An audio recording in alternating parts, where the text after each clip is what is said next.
एक आदमी बच्चे संग जंगल में शिकार कर रहा था जब एक मानवीय छाया पलक झपकते ही गायब हो गई। खतरा भांपते ही पिता बच्चे को निगरानी बुर्ज पर ले गया। दरवाजा बंद कर उसने शिकार राइफल उठाई और सामने देखने लगा। खरोचने की आवाज करीब आने लगी।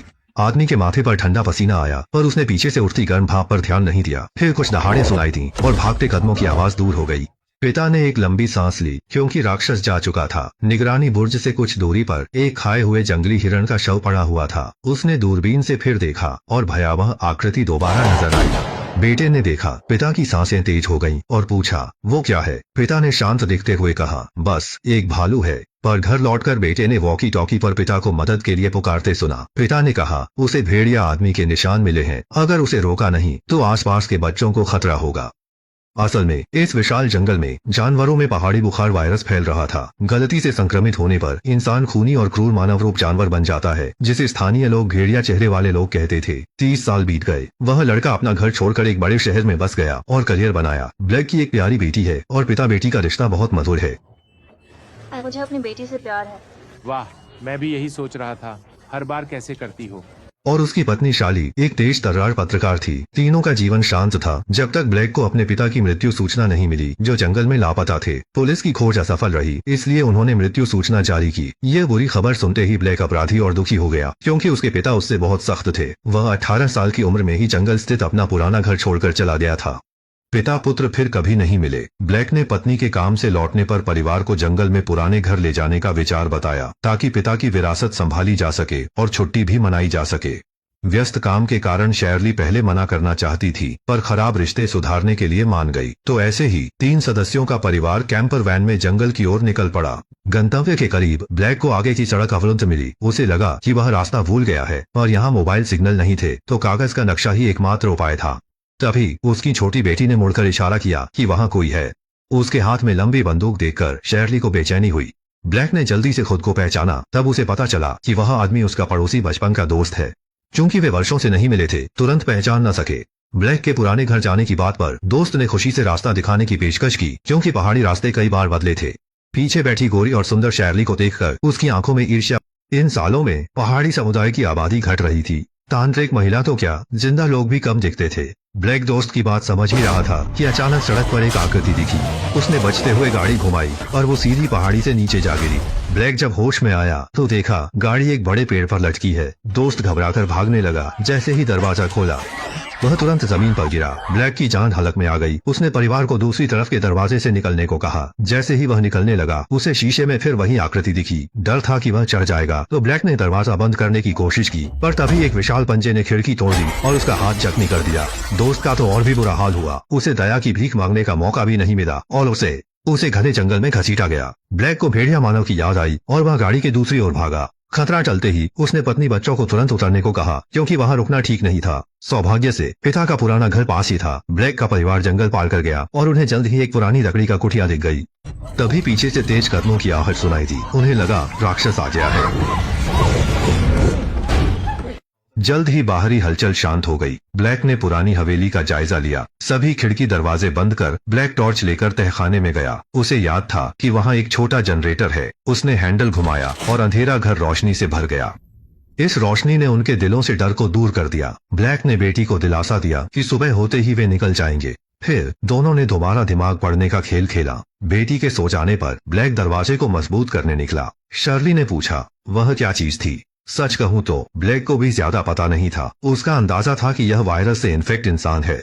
उसने दरवाजे के पीछे भारी अलमारी अड्डा दी। शर्ली को लगा इससे कुछ नहीं होगा, मदद के लिए फोन करना बेहतर है, और यहाँ सिग्नल नहीं थे। ब्लैक को पिता का पुराना रेडियो याद आया, काम कर रहा था। उसने सारी फ्रीक्वेंसी जांची, कोई जवाब नहीं मिला। शर्ली को एक लकड़ी के बक्से में चाबियों का गुच्छा मिला और चुपके से जेब में रख लिया। तभी ब्लैक को दुर्गंध आई। गंध के पीछे भंडार गृह में गया और नमकीन मांस देखकर खुश हुआ, जो उसका बचपन का पसंदीदा था। पर एक टुकड़ा छकते ही उसे तीव्र दर्द हुआ और चबाने पर एक दांत निकल आया। उसे लगा सड़क दुर्घटना में ठुड्डी पर चोट लगी थी। चार्ली प्राथमिक उपचार किट लेकर आई। घाव साफ करते हुए उसने पति के हाथ पर खून के धब्बे थे। कपड़े हटाने पर पंजे के स्पष्ट निशान दिखे। ब्लैक ने सोचा कि यह कार की खिड़की से लगा होगा, पर चार्ली को ऐसा नहीं लगा। उसकी आंखों में चिंता साफ दिख रही थी। ब्लैक ने इसे कोई बड़ी बात नहीं माना और दरवाजा मजबूत करने लगा। शोर से बेटी जाग गई और लगातार माफी मांग रही थी, लेकिन बेटी जादू के अधीन सी हो ब्लैक को घूरने लगी और उसकी पत्नी चुपचाप बगल में खड़ी थी। ब्लैक को अजीब लगा, समझ नहीं आया माँ बेटी को क्या हुआ है। आधी रात के बाद उसे हथेली और पेट में तीव्र मरोड़ महसूस हुई। तभी ब्लैक ने ऊपर अजीब आवाज सुनी। क्या वो भेड़िया आदमी छत से घुस आया? वह आवाज की ओर चुपके से ऊपर बढ़ा। बढ़ती हलचल देखकर आदमी ने सिर बाहर निकालकर बारीकी से देखा। मकड़ी के रेंगने की अजीब आवाज थी। ब्लैक को एहसास हुआ कि उसकी सुनने की शक्ति असाधारण रूप से तेज हो गई है। अपनी आंतरिक बेचैनी शांत करने के बाद उसने फिर वही अजीब आवाज सुनी जो इस बार घर के बाहर से आ रही थी। शायद भेड़िया मानव। ब्लैक ने अपनी पत्नी से कहा कि वहीं रहना, हिलना मत। वह चुपचाप दरवाजे तक गया। अगले ही पल मजबूत पंजों ने उसके पैर पकड़े। पत्नी डर से पीली पड़ गई पर दृढ़ता से आगे बढ़ी। हथौड़ा उठाया और लगातार जोर से मारा। दर्द से हमलावर ने हाथ पीछे खींच लिया। ब्लैक बाल बाल बचा। उसकी हालत और खराब हो गई। पता नहीं कितना समय बीता। ब्लैक कोमा से जागा। अपनी तेज सुनने की शक्ति से उसने पाया कि पत्नी रेडियो से मदद मांग रही थी, मगर उस बातचीत से वह सियां थी। मेरे पति को इन्फेक्शन हो गया है। वो अब पहले जैसे नहीं रहे। वो बात नहीं कर सकते। ब्लैक को अपने कानों पर यकीन नहीं हुआ। वह कुछ कहना चाहता था पर बात जुबान पर आकर रुक गई। शर्ली ने उसे बिस्तर पर लिटा दिया पर वह सो नहीं सका। उसके बाल झड़ रहे थे और बेटी भी उसे अजीब नजर से देख रही थी। शर्ली ने कागज कलम निकाला ताकि वह लिख सके। ब्लैक ने अपनी बेढप कलाई से आखिर में लिखा, मैं मरने वाला हूँ। शर्ली के मन में एक अजीब सी उदासी छा गई। मुझे तुम्हारी जरूरत है, मैं तुम्हारे बिना कुछ नहीं चाहती। पर उसे नहीं पता था कि ब्लैक उसकी कोई बात नहीं समझ पा रहा था। वह इंसानों से बात करने की क्षमता खो चुका था। तभी ब्लैक की बांह से फिर खून निकलने लगा। पट्टी हटाने पर पिछला घाव फाइब्रोसिस में बदल गया था। ब्लैक को भी अपनी बांह की असामान्यता महसूस हुई। वह किसी जंगली जानवर की तरह अपना घाव चाटने लगा। इंसान के दांत भी एक एक कर गिरने लगे। ब्लैक जानवर में बदलने लगा और असमझ बातें बड़बड़ाने लगा। चार्ली का चेहरा दुख से भर गया। वह पति को जंगली जानवर बनने पर भी नहीं त्यागेगी। बाहर खड़ी गाड़ी देखकर उसे चाबियां याद आईं, तो वह तहखाने में जाकर बैटरी और कटार ढूंढ लाई। वह ब्लैक को बड़े अस्पताल ले जाने का इरादा रखती है। शायद ठीक होने की उम्मीद थी। बाहर का भेड़िए के चेहरे वाला आदमी भी गायब था। परिवार पिकअप ट्रक पहुंचा। पति बेटी को पिछली सीट पर बिठाया। चार्ली ने जल्दी से आगे का बोनट खोला। गाड़ी की बैटरी पुरानी होने से डिस्चार्ज थी पर उसने पहले से एक अतिरिक्त बैटरी ढूंढ रखी थी। तार जोड़ने के बाद चार्ली तेजी से ड्राइवर के केबिन में गई। स्टार्ट स्विच घुमाया और इंजन की आवाज शांतिपूर्ण लगी। चार्ली ने अपने उत्साह पर काबू किया और बोनट से अतिरिक्त बैटरी लेने भागी। जैसे ही वह भागने की तैयारी करती है, एक भयानक चेहरा सामने आता है। भेड़िए के चेहरे वाला आदमी चुपचाप वहां आ गया था। गाड़ी का रिवर्स गियर स्विच जबरदस्ती तोड़ दिया जाता है और तीनों को गाड़ी छोड़नी पड़ती है। ब्लैक अपनी पत्नी और बच्चे के साथ ग्रीन हाउस पर भेड़िया मानव भी पीछे था। रोशनी में उन्होंने एक विशाल आकृति को घूमते देखा। अचानक एक हाथ ऊपर आया और आसानी से छत चीर दी। शैली और बाकी सबके डर के मारे पसीने छूट गए, खासकर जब दरार से उस भेड़िया मानव का भयंकर चेहरा दिखा। छोटी बेटी छत से गिरने ही वाली थी। ब्लैक ने सोचा अगर ऐसा ही रहा तो सब मारे जाएंगे, तो उसने अपनी पत्नी को आगाह किया। वह तुरंत मुड़कर सब्जी के शेड से कूदकर लकड़ी के घर की ओर भागा। ब्लैक ने अपनी जान की बाजी लगाकर भेड़िया मानव को रोका, जबकि शैली बेटी को लेकर तेजी से लकड़ी के घर की ओर भागी। पास की झाड़ियों से लड़ाई की आवाजें आ रही थीं। माँ बेटी ने उनकी परवाह न की और घर में घुसकर दरवाजा बंद कर लिया। थोड़ी देर बाद बाहर लड़ाई की आवाजें थम गईं। शैली ने बाहर झांक कर देखा तो ब्लैक की उदास आकृति दिखी। सामने आते ही उसने दरवाजा खोला और अपने गुस्से में तमतमाते पति को अंदर आने दिया। शैली को डर था कि ब्लैक होश खो देगा और वो बस जमीन पर लेटकर हाँफ रहा था। बच्ची को पिता संग खेले खेल याद आए। उसने ब्लैक के सिर पर हाथ रखा। वे बात नहीं कर पाए पर गहरा लगाव महसूस हुआ। अगले ही पल ब्लैक ने ताजा खून छूका, नुकीले दांत दिखे और खुद पर से काबू खोकर शर्ली पर झपटा।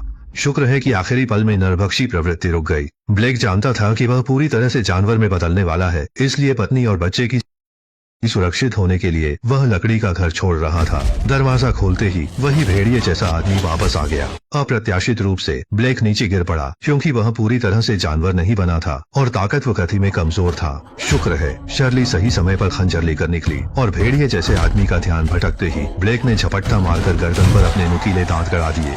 जब तक वह शांत नहीं हो गया, उसने सिर उठाया और भेड़िए जैसे आदमी के हाथ पर परिचित टैटू देखा। उसे यह सोचकर गहरा सदमा लगा कि यह राक्षस ब्लैक का पिता है।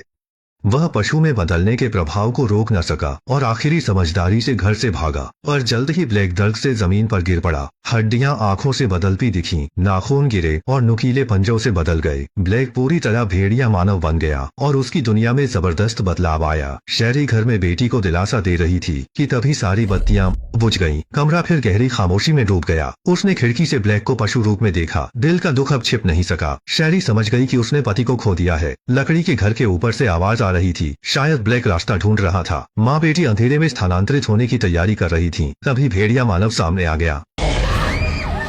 शाली ने सहज ही अपना खंजर घुमाया और बेटी के साथ घर से बाहर भागी। पास के गोदाम में छिप गई। दरवाजा मजबूती से बंद था, फिर भी ब्लैक हार मानने को तैयार नहीं था। शाली घबराकर पशु जाल उठाकर जमीन पर लगा दिया। देर बाद दरवाजे के बाहर आवाज बंद हो गई। शाली खुश हुई। उसे लगा ब्लैक चला गया है, पर वो पहले ही गोदाम में घुस चुका था और अंधेरे में छिपकर उन्हें घूर रहा है। पशु जाल के अचानक सक्रिय होने पर शाली को ब्लैक के पास होने का एहसास हुआ। ब्लैक के हिल न पाने का फायदा उठाकर शाली बेटी संग गोदाम से तेजी से भाग निकली। हालांकि पशुवत हुआ ब्लैक उम्मीद से कहीं ज्यादा खूंखार निकला। उसने फंसी हुई पिंडली को काट डाला। इस तरह वो 3 पैरों पर माँ बेटी का पीछा करने लगा, पर उसकी गति धीमी पड़ गई थी। इसी क्षण शाली बेटी सहित जंगल पार कर दुर्घटना स्थल लौटी और ब्लैक के बचपन के दोस्त की राइफल उठाई। भेड़िया चेहरे वाले आदमी को पास देख दोनों राजमार्ग की ओर भागे।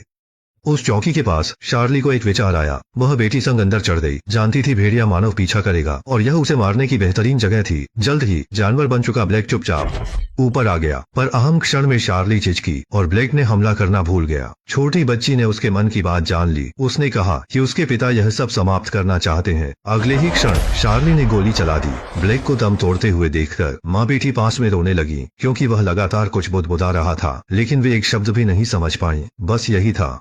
ये वुल्फमैन का पूरा सारांश है। पूरी फिल्म में सबसे अच्छी तो माँ ही थी। पति की मौत की खबर पर वह रोते बिलखते हुए बोली कि उनके बिना कुछ नहीं कर सकती, पर बाद में उसने गाड़ी ठीक की, वार किया, जाल भी बिछाया और बेटी के लिए गोली चलाई। सच में औरतों की कुछ बातें पुरुषों को बहकाने की सामान्य तरकीब होती हैं। आज के लिए बस इतना ही। अगर आपके विचार अलग हों तो कमेंट में जरूर बताइए। हम अगली बार मिलेंगे।